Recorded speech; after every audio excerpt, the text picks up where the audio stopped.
It's that time again. The annual conference of the American Society of Ag Consultants, otherwise known as ASAC, is going to be held in Fort Myers, Florida, this November 4th and 5th.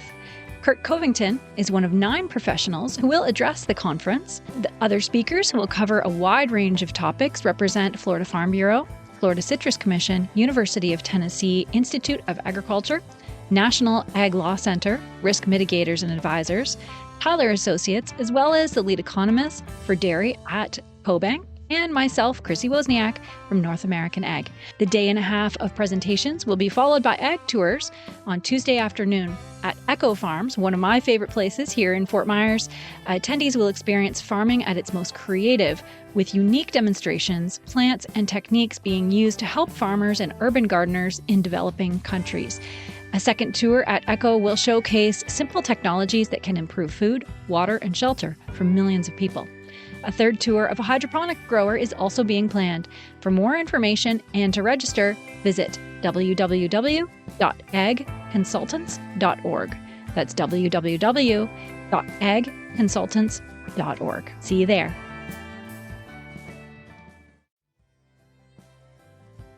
Finding alternative ways to fund small farms and agriculture businesses can be a challenge in today's marketplace. Likewise, finding ways for the public to invest in agriculture while supporting local business isn't easy. NetGreen.com was created to fulfill both of these needs. NetGreen Capital provides a marketplace of investments for both accredited and non-accredited investors to invest directly into local farms and businesses. NetGreen Capital's revenue-based notes allow farmers and business owners the opportunity to raise the funds they need without collateral, without giving up equity in their business, and with comparable industry interest rates. For investors looking to make an impact, it offers the opportunity to invest in farms and agribusiness within their local community. Find out why NetGreen Capital is the leading crowdfunding and impact investment platform for farms and agribusiness at www.netgreen.com. That's www.netgreen.com.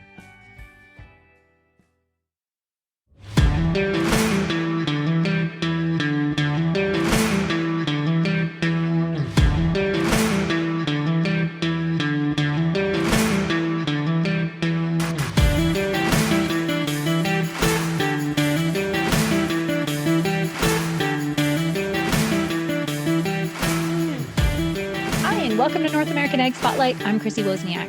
My guest today is a seasoned professional with experience in corporate and strategic finance across various industries, including technology and agriculture.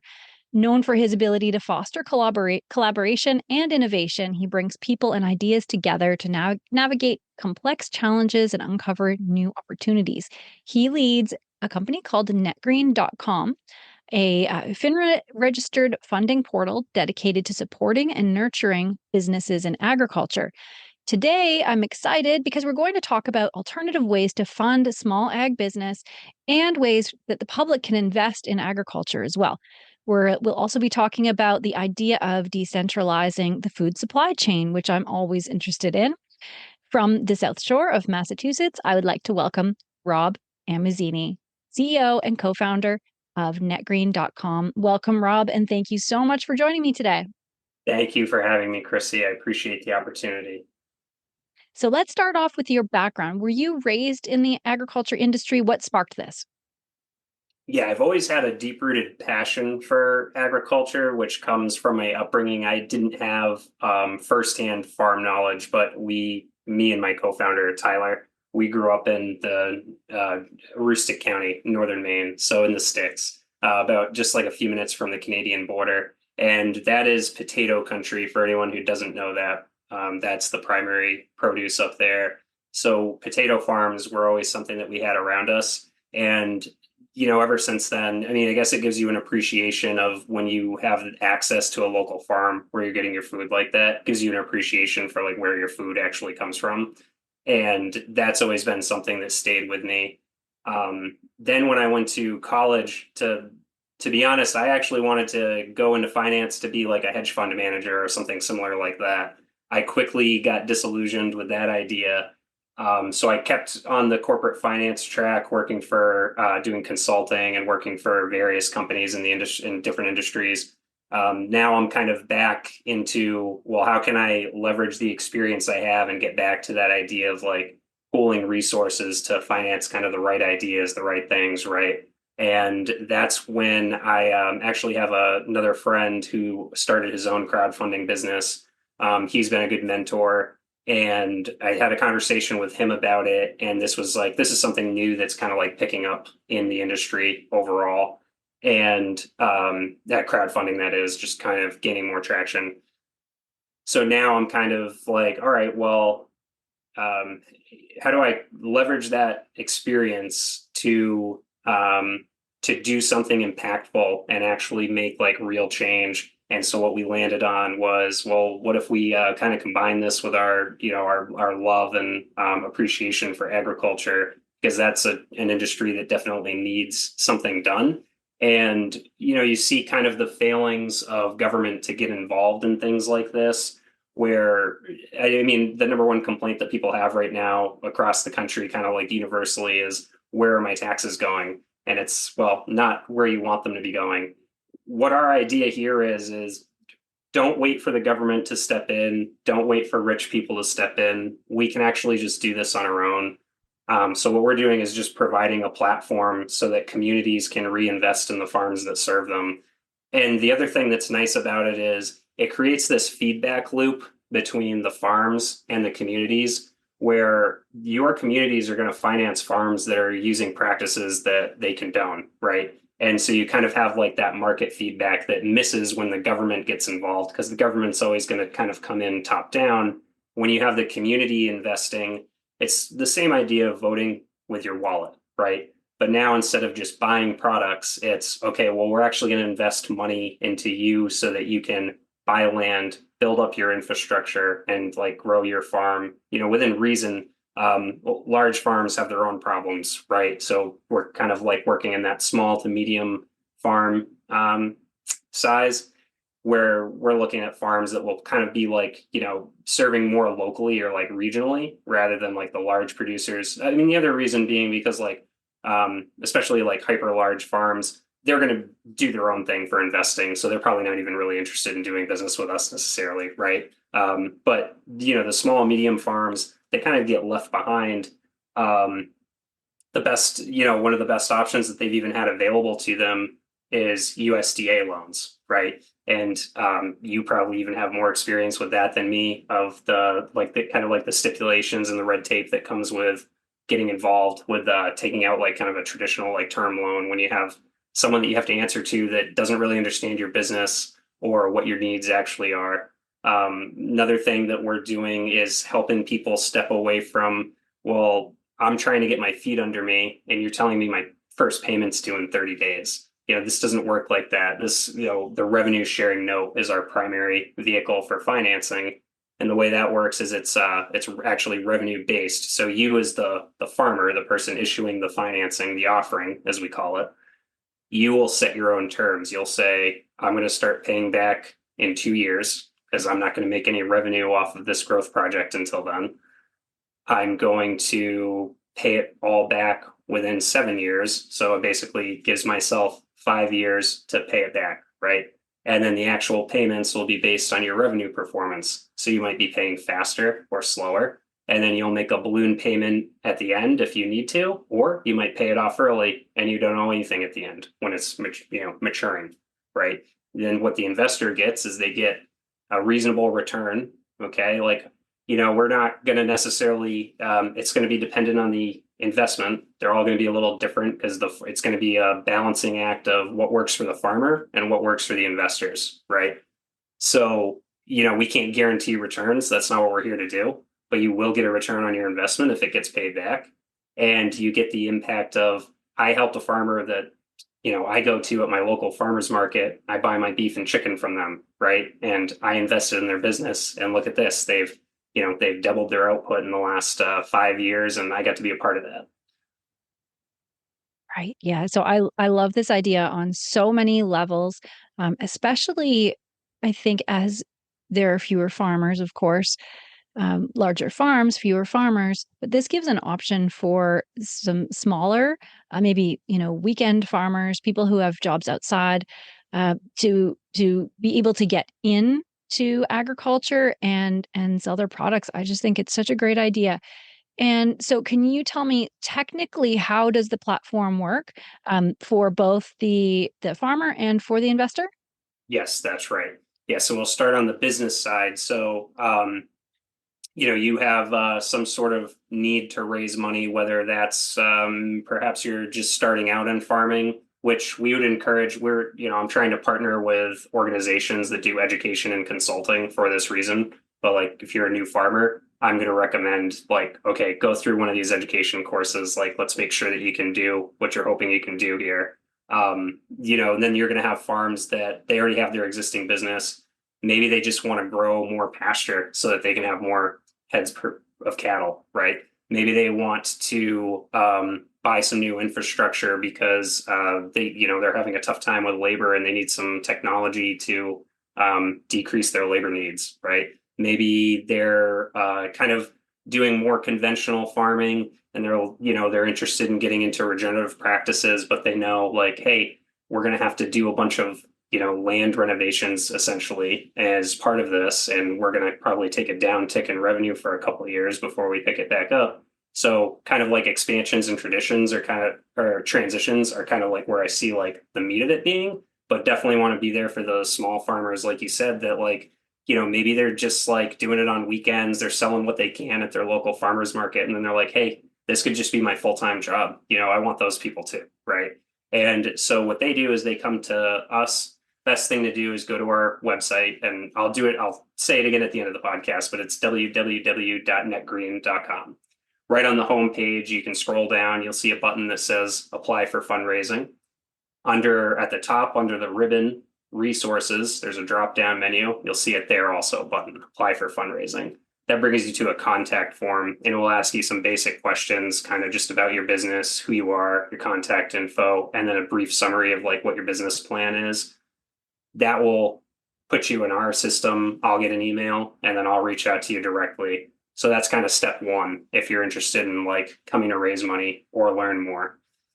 From there, we'll work together. Like the thing is I want to just stress like, so we are a marketplace. We're not officially like a broker dealer. So kind of the distinguishing difference is like, we're not making recommendations on who people should be investing in. We're just providing a platform. So we put the issuers and the investors together. That's what we do, right? And I just want to make that distinction. So like, but part of that is I'm your partner in this. So I see it as my job to walk you through like, okay, your business plan, right? We're going to do the business planning together. That's something that I will help people with. I will help them fill out their Form C, which is the investment disclosure documentation. That will be issued online on the marketplace. So on our homepage on the top, you'll see it in the ribbon marketplace, and that's where you'll go to like actually see open investments. One of the things that gets listed is the Form C disclosure, and that basically gives the rundown of who your owners are. Just different details about the business, kind of like the boring stuff, but then the exciting stuff too, where what's your actual plan? What are some financial projections that you're kind of working towards? And any other kind of key disclosure items that need to be on there, like one of your owners also has a stake in another company or whatever. Anything else that needs to be disclosed will be in that document, but it's kind of like the key disclosure doc.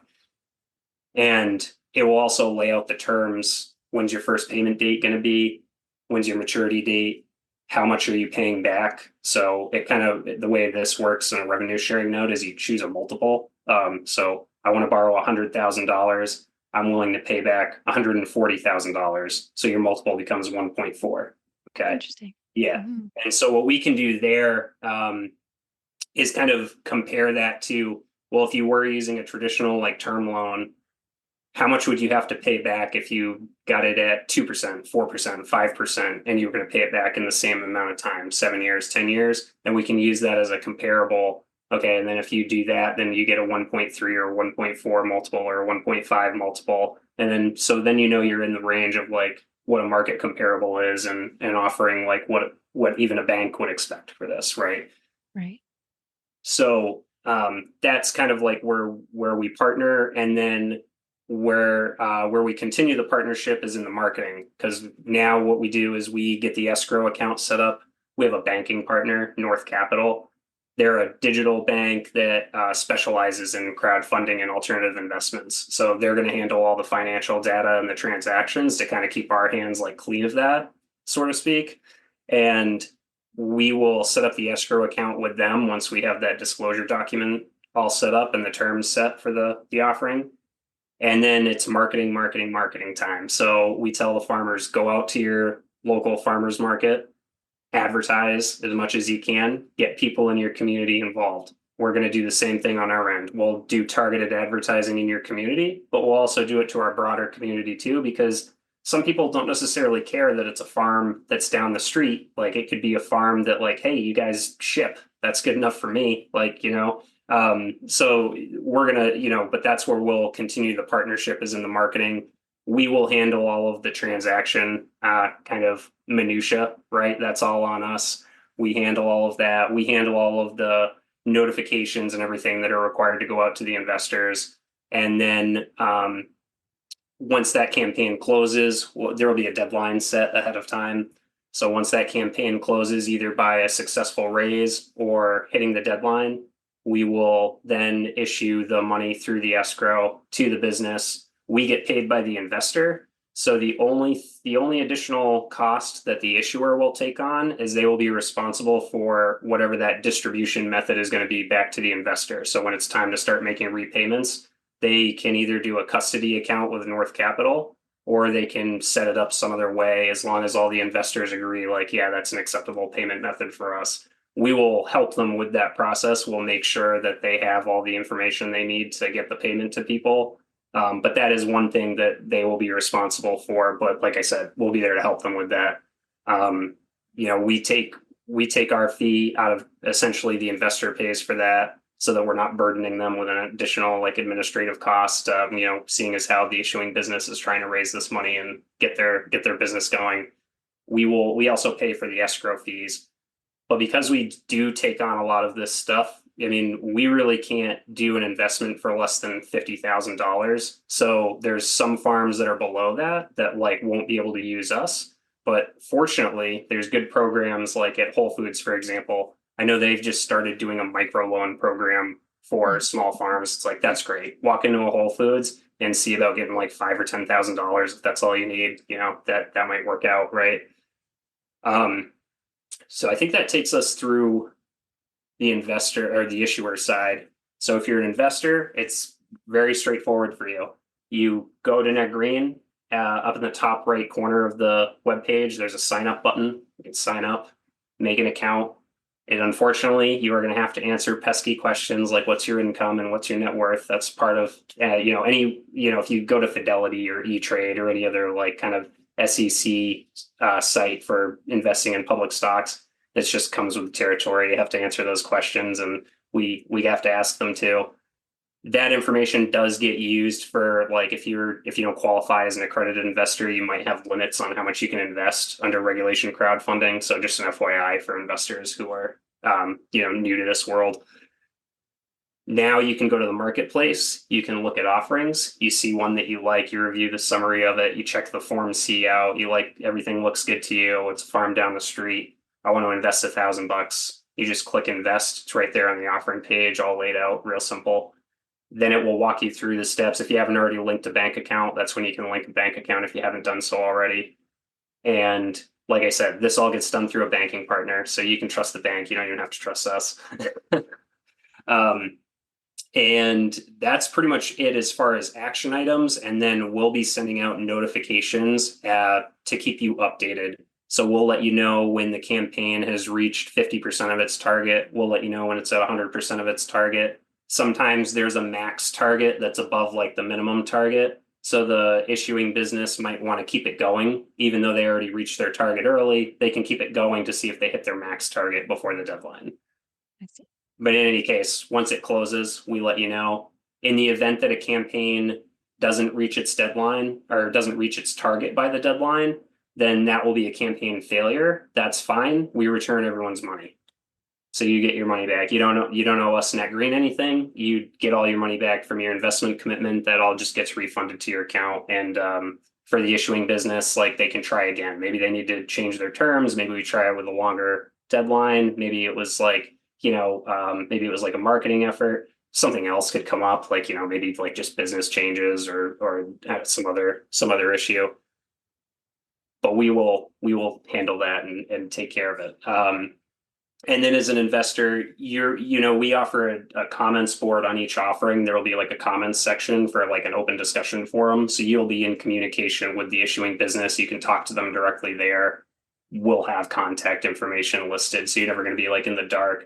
They'll owe you an annual report. Anything that they're going to put in the annual report, they'll kind of detail that out in the disclosure document.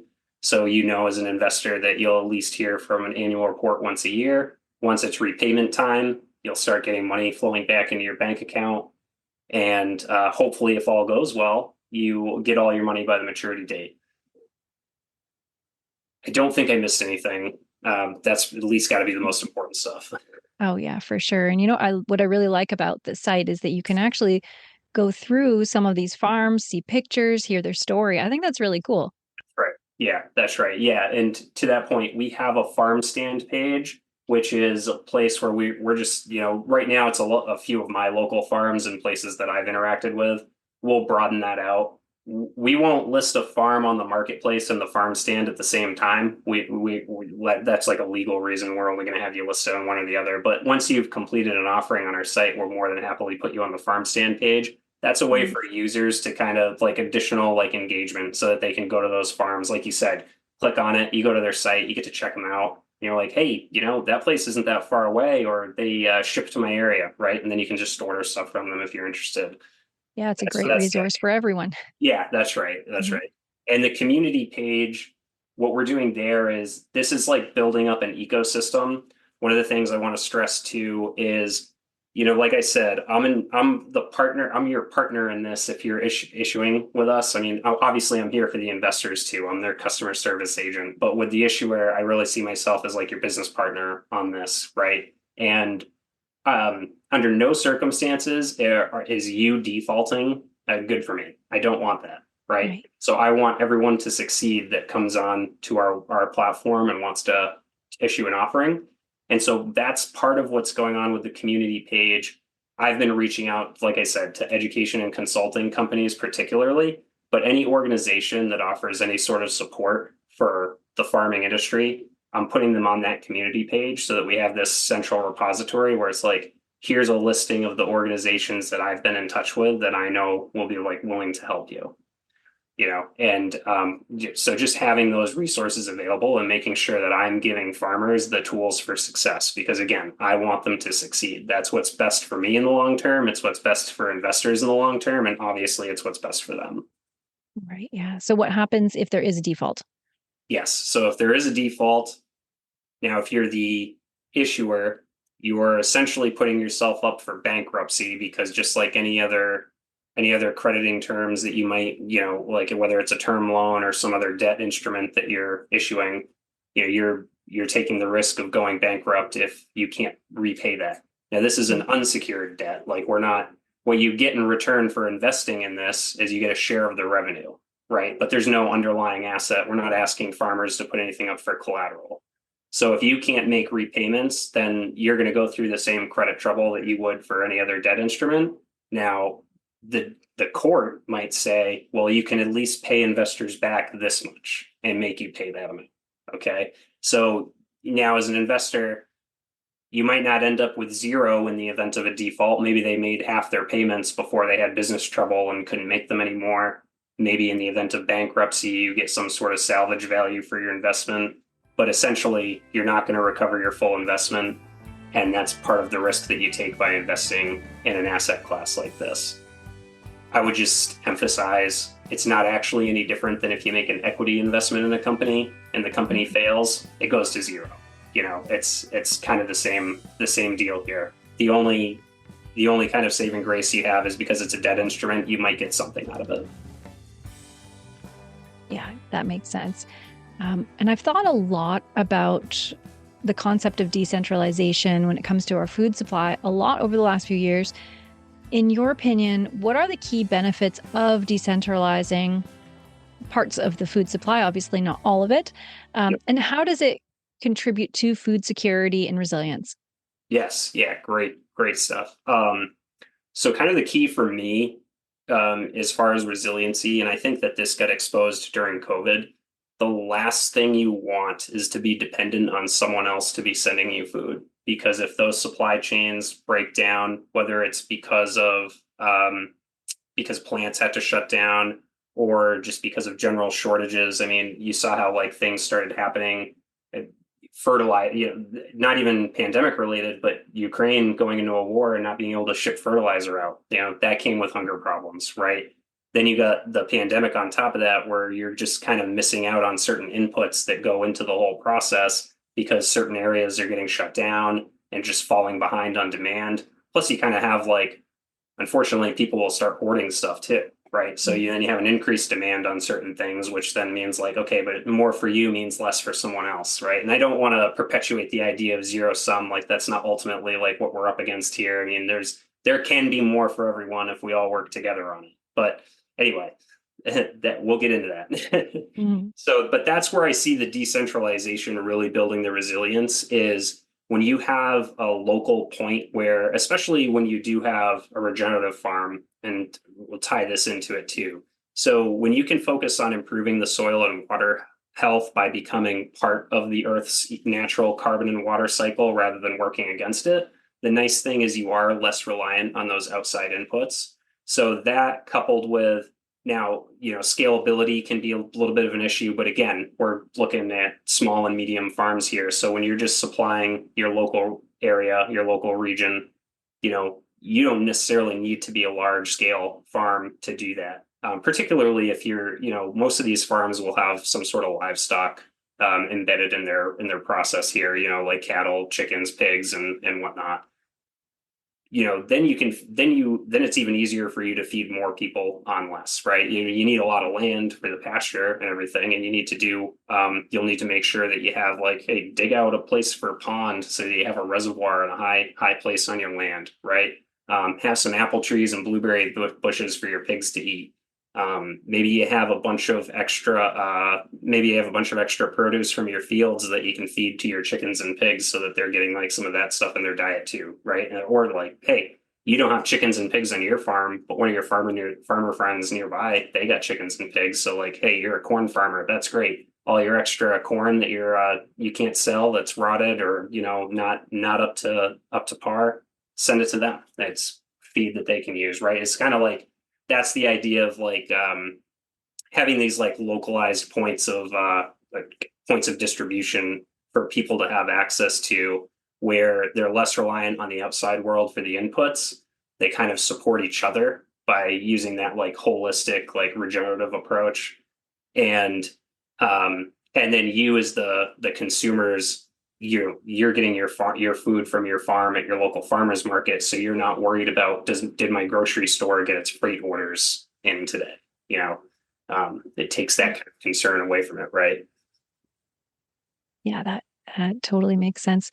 And so how do you see net green contributing to this decentralization of the food supply specifically? Yeah, perfect. So I've already explained what the platform kind of does, and then Mhm. bringing that to how it fits in here. So once again, we're going to be kind of focused on the small and medium farms that would otherwise have to rely on detached institutions. Now we're giving them a way of, here, you can bypass your government, you can bypass those big banks that don't care about you, go get money from your local communities, right? So we're giving them an avenue to get the financing that would otherwise kind of have like a lot of red tape that comes with it, Mhm. making it more accessible to them where they can just go, like I said, once again, directly to their communities and, hey, we want to do more for you, can you help us out, right? Right. This will create, basically the way this will work is it will create more freedom in the marketplace so that more of these farms can flourish, more of these farms can start up. And then what will happen is you'll kind of have a return to the way things were not so long ago, I think it was even just 100 years ago where the farming workforce as a percentage of the total workforce was still at like 10%. You know, it was like 10 and 20% for the longest time, right? And now it's down to 1%, maybe even a little less. It's good and it's bad, right? It's like it's good. The good of it is like not everyone needs to be a farmer. The bad of it is, well, a lot of it not has just come from technology, but kind of the consolidation and centralization of farms, which has its own headaches that come with that, right? Then that goes back to the resiliency issue that we're talking about, where we're trying to decentralize a little bit, but that does mean you'll have to increase the labor portion that goes to farming a little bit. Now, after COVID, that doesn't seem like it's going to be an issue because it looks like more and more people want to do this. You know, I've seen like, you know, even just in my local area, lots of people getting into farming. You know, I listen to podcasts like yours. And you know, it sounds like everyone's trying to get into farming right now. So it's a good time. Maybe it's a good time to do it. And again, this just makes it more accessible to people where they can get that financing without having to go to an institution and ask them for a credit loan. Yeah. Yeah. I love that. And another thing that I really like about your mission is that you're connecting the community, and not just for that connection, the one-way connection where they get food from the farmer, but they also will start to grow in education because people are so far removed from where their food comes from. I like that this can foster that interest and nurture that possibility of education through this relationship too. Yeah, absolutely. And another thing we hope to achieve with the community page, right? Just having that repository there, not just for the farmers, but maybe you're just interested in learning a little bit more about what a sustainable agriculture actually entails. You can click on one of those sites on there and go check it out. And lo and behold, they have videos or articles or whatever that you can get into. And again, just about like education for the public of this is what it takes to make that food that I eat. Right. Yeah. Do you have any examples of farms that you've helped? Any cool stories or anything? So unfortunately our first transaction that we did was not with a farm, but I'll tell you a little bit about it because I think it's a pretty cool Mhm. story.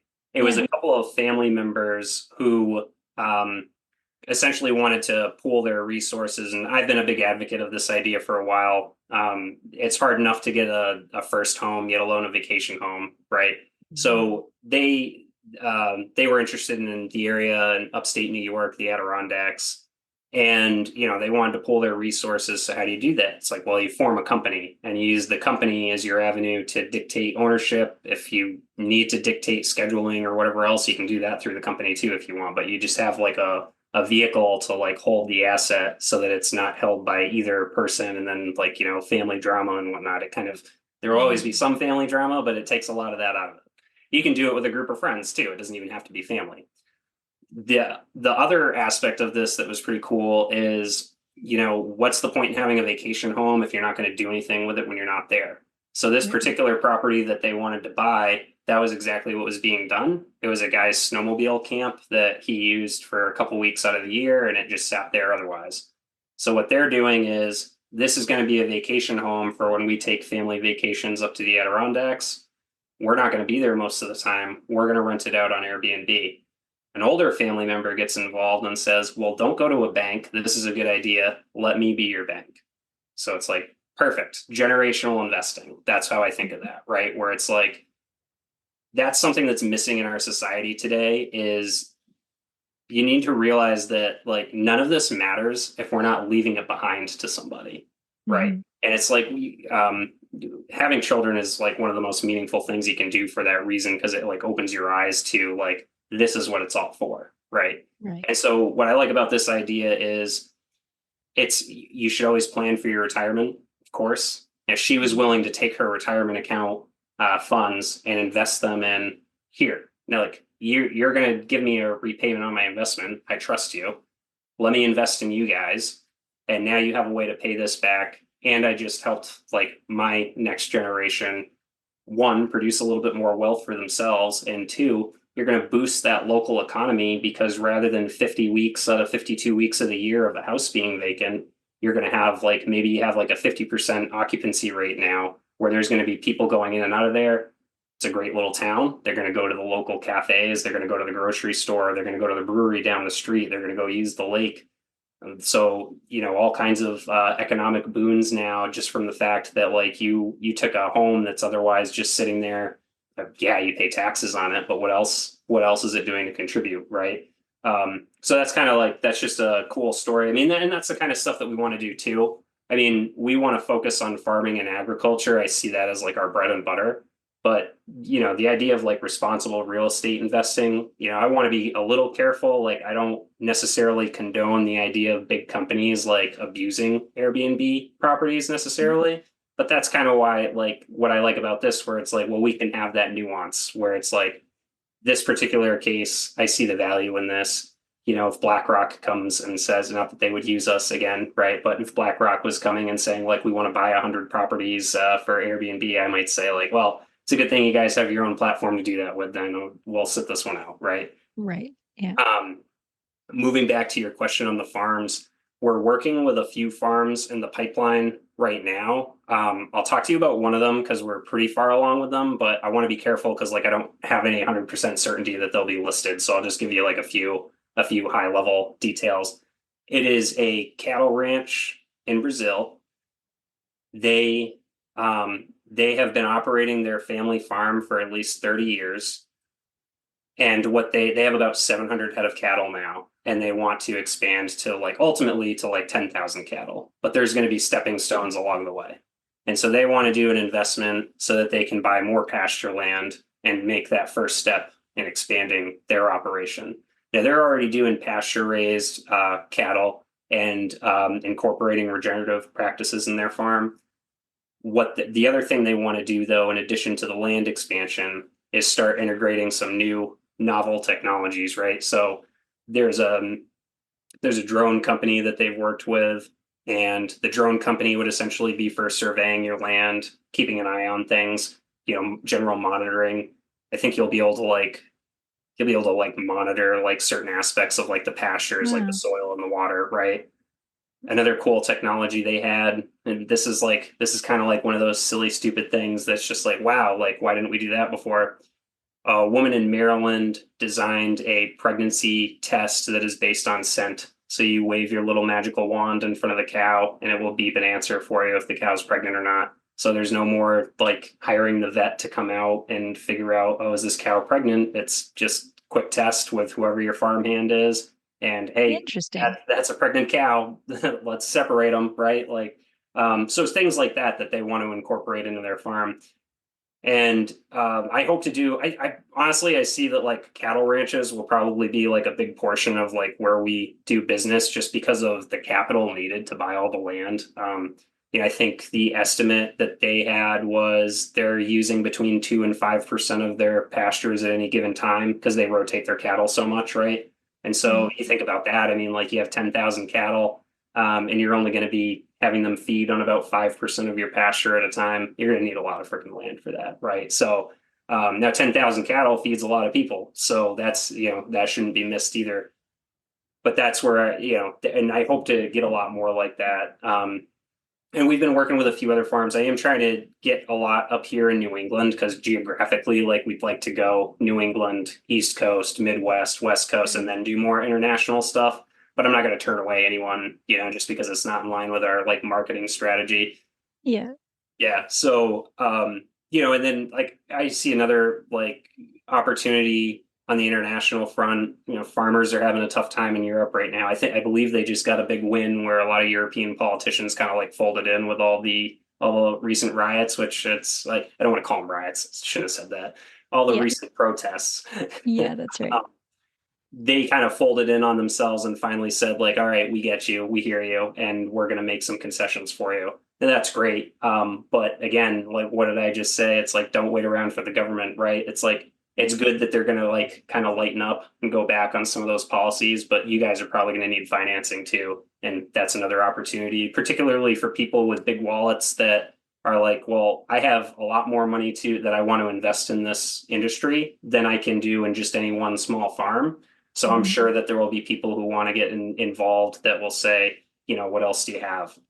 And they care more about the impact. That's right. Yeah, That's right. definitely. Oh, yeah, for sure. It's very cool. And so I have one last question for you. Why are you serving the industry this way? What are you most passionate about when you wake up every day? Yeah. Okay. So I don't want to say too much on climate change because that's not really what we're all about. That's not really but what I am concerned about is just generally pollution and the impact that pollution has on our environment and the impact that it has on our health. And I'd say that's probably like my biggest driving force for getting involved in this way, where again, it's for me, it's about how do we make progress?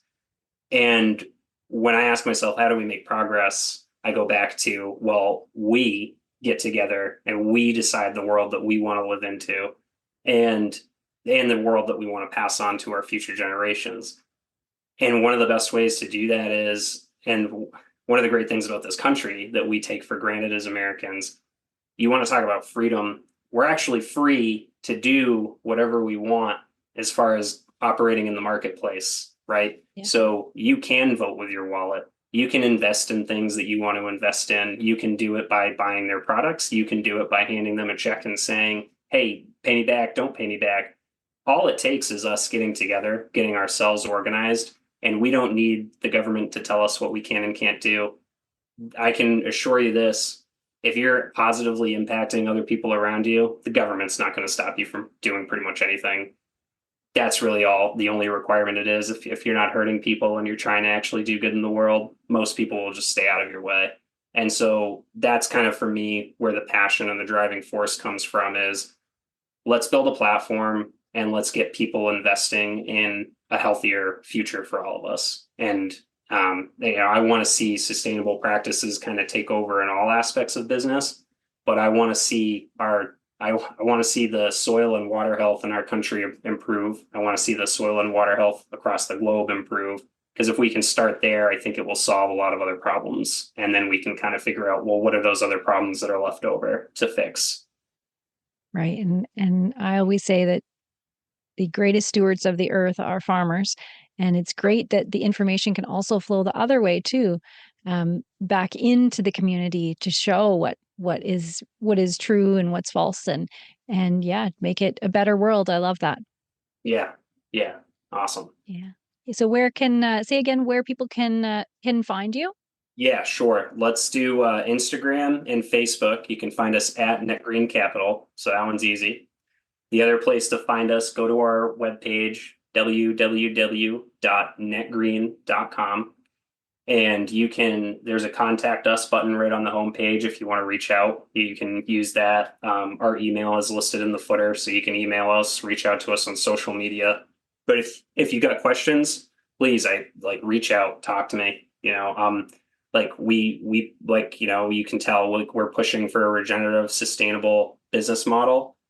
But we want to talk to everyone, so just come and reach out and have a conversation. It's always worth talking to somebody.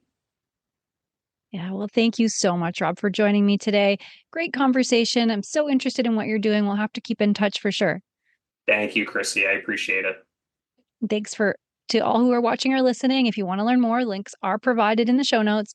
And don't forget to subscribe to North American Ag Spotlight on YouTube, Rumble, or Telegram channels. And the podcast is available on Spotify, Apple, Amazon, Listen Notes, or wherever you listen to podcasts. And if you like the episode, I would love it if you shared it. Have a great day.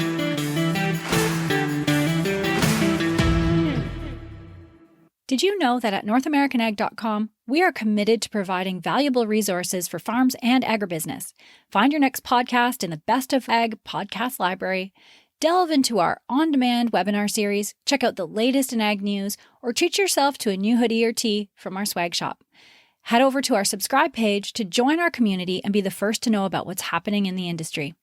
North American Ag provides daily ag news and weekly podcasts covering ag tech, ag policy, new products, family, and faith. North American Ag gives farm families and ag professionals insight into what's happening in agriculture throughout North America. Ditch the mainstream media. Join North American Ag.